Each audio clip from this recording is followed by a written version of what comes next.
What is up? This is your LA in a minute, and as one of the world's premier travel destinations, Los Angeles has more than 1,000 hotels. But it all started with one. This one, the Bella Union Hotel, which opened in 1849 and was the heart of the city when it was a lawless, dusty frontier town. The story of the Bella Union Hotel is truly historic, so let's get into it.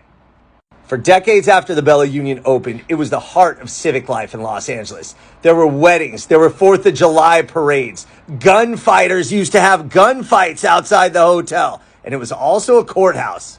But it began humbly enough in 1835 as a general store. Isaac Williams, who was the son-in-law of Antonio Maria Lugo, built a one-story adobe structure where he lived and ran his business. By 1846, the building served as California's de facto Capitol building. When Pio Pico, the governor of the then Mexican-controlled Alta California, moved into the Williams Adobe and made it his official residence. When U.S. forces took the city during the American conquest of California, the Adobe became their headquarters. In 1849, Isaac Williams regained possession, and he sold it to Benjamin Davis Don Benito Wilson, who converted the old store into a hotel and added a saloon and French restaurant. The Bella Union was considered the city's first full-fledged hotel. Located on Main Street, just north of Temple, the Bella Union was also LA County's first courthouse, the Court of Sessions, with a 3-judge panel that had legislative as well as judicial authority. The hotel was popular, but the city was menacing, with more than a murder a day in the early 1850s. The saloon was a meeting place where people would drink, get rowdy, and these criminals and bandits were cutthroat, holding guns and Bowie knives, always ready to fight.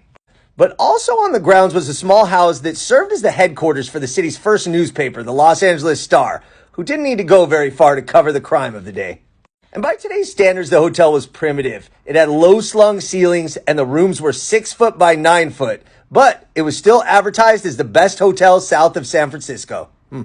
And during the Civil War, the Bella Union was something of a headquarters for the Confederate sympathizers in Los Angeles, who hung a portrait of Confederate General P.G.T. Beauregard in the hotel saloon. The hotel went through a succession of owners, and it added a 3rd floor in the 1870s, attempting to compete to the luxury hotels that were popping up at the time.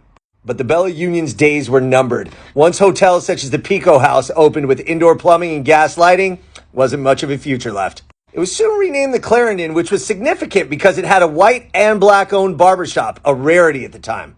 In 1875, it was named the St. Charles Hotel and continued to serve an increasingly poor clientele until it was demolished in 1940. Today, there's a plaque marking the site of the Bella Union Hotel at Fletcher Bullrun Square. But today, all the hotels in Los Angeles can thank the Bella Union. All right, LA, it's been a minute.